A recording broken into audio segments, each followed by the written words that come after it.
നായിന്റെ മോനെ, നിനക്ക് എന്നെ കൊണ്ട് സല്യൂട്ട് ചെയ്യിപ്പിക്കണല്ലടാ.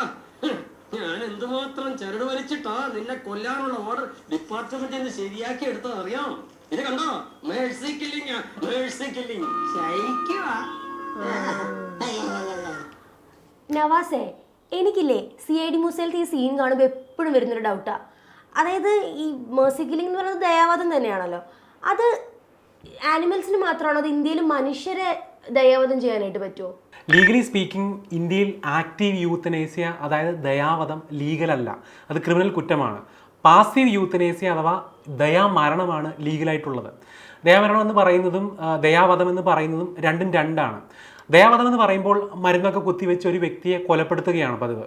പക്ഷേ ഇന്ത്യയിൽ ലീഗലായിട്ടുള്ള ദയാമരണം എന്ന് പറയുന്നത് ഗുരുതരമായ അസുഖമൊക്കെ മൂലം ഒരു വ്യക്തിക്ക് ജീവിതത്തിലേക്ക് തിരിച്ചു വരാനാവാത്ത അവസ്ഥയുണ്ടാകുമ്പോൾ മെഡിക്കൽ ട്രീറ്റ്മെൻറ്റ് പൂർണ്ണമായും ഒഴിവാക്കി രോഗിയെ മരിക്കാൻ അനുവദിക്കുന്ന രീതിയാണ്. ഇങ്ങനെ വെറുതെ മനുഷ്യരെ മരിക്കാൻ അനുവദിക്കാനും കഴിയില്ല.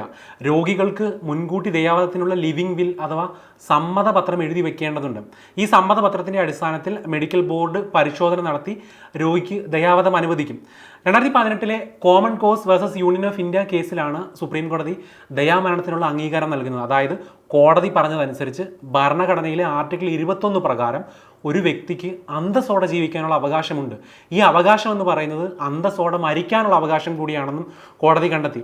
അന്തസ്സോടു കൂടി ജീവിക്കാൻ സാധ്യമാകാത്തൊരു സാഹചര്യം വന്നു കഴിഞ്ഞാൽ, അതായത് ഭേദമാക്കാൻ സാധിക്കാത്ത വിധം കോമയിലാവുക, അതുപോലെ മെഡിക്കൽ സഹായത്തോടെ മാത്രം ഇനി ജീവൻ നിലനിർത്താൻ കഴിയുന്ന സാഹചര്യമൊക്കെ ഉണ്ടായാൽ ഒരു വ്യക്തി മുൻകൂർ തയ്യാറാക്കി വെച്ച സമ്മതപത്ര പ്രകാരം ചികിത്സകളൊക്കെ നിർത്തിവെച്ചുകൊണ്ട് അദ്ദേഹത്തെ സ്വമേധയാ മരിക്കാൻ അനുവദിക്കാമെന്നാണ്.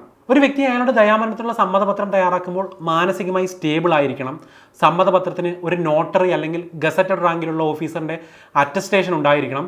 ഈ പത്രത്തിൽ നമ്മുടെ പ്രതിനിധിയായി ഈ വിവരം ഹോസ്പിറ്റലിൽ അറിയിക്കാനുള്ള നമ്മളുമായി അടുത്ത ബന്ധമുള്ളവരുടെ പേര് വിവരങ്ങൾ ഉണ്ടായിരിക്കണം എന്നൊക്കെയുണ്ട്. ഇനി ദയാമരണം നടപ്പിലാക്കാനുള്ള സാഹചര്യം ഏതെങ്കിലും ഒരു കാലത്ത് ആ വ്യക്തിക്ക് എത്തിക്കഴിഞ്ഞാൽ സമ്മതപത്രത്തെക്കുറിച്ച് അടുത്ത ബന്ധുക്കൾക്ക് അറിവുണ്ടാകും. ആ അവസ്ഥയിൽ ആ രോഗിയുടെ അവസ്ഥ ദയാമരണത്തിന് അനുകൂലമാണോ എന്ന് പരിശോധിക്കാൻ ആശുപത്രി ഒരു പ്രൈമറി മെഡിക്കൽ ബോർഡ് രൂപീകരിക്കേണ്ടതുണ്ട്. അദ്ദേഹത്തെ ചികിത്സിക്കുന്ന ഫിസീഷ്യൻ ഉൾപ്പെടെ ആ ബോർഡിൽ 3 വിദഗ്ധരായ ഡോക്ടർമാർ ഉണ്ടായിരിക്കണം. പ്രൈമറി ബോർഡ് ദയാമരണത്തിനുള്ള അനുവാദം നൽകിയാൽ ആശുപത്രി ഉടനെ തന്നെ ഒരു സെക്കൻഡറി ബോർഡിനെ രൂപീകരിക്കണം. ഈ ബോർഡിൽ ജില്ലയുടെ ചീഫ് മെഡിക്കൽ ഓഫീസർ നാമനിർദ്ദേശം നൽകിയ ഒരു ഡോക്ടർ കൂടി ഉൾപ്പെട്ടിരിക്കണമെന്ന വ്യവസ്ഥയുണ്ട്. പ്രൈമറി ബോർഡിൽ ഇല്ലാത്ത 2 ഡോക്ടർമാരും ഇതിൽ ഉണ്ടായിരിക്കണം.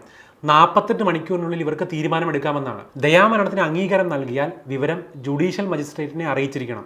തുടർന്ന് ജീവൻ സഹായ ഉപകരണങ്ങളും മരുന്നുകളുമൊക്കെ രോഗിയിൽ നിന്ന് പിൻവലിക്കുകയും രോഗിയെ സ്വാഭാവികമായി മരിക്കാൻ അനുവദിക്കുകയും ചെയ്യുന്നതാണ്. അവനവൻ്റെ ജീവൻ എടുക്കാനും മാനസികമായി തളരുമ്പോൾ കൊല്ലാൻ പറയാനും ദയാവധത്തിന് ആവശ്യപ്പെടാനും ഒന്നുമുള്ള വകുപ്പ് ഇന്ത്യയിലില്ല. അത്തരം ചിന്തകൾക്ക് പ്രൊഫഷണൽ സഹായം സ്വീകരിക്കുകയാണ് പരിഹാരം.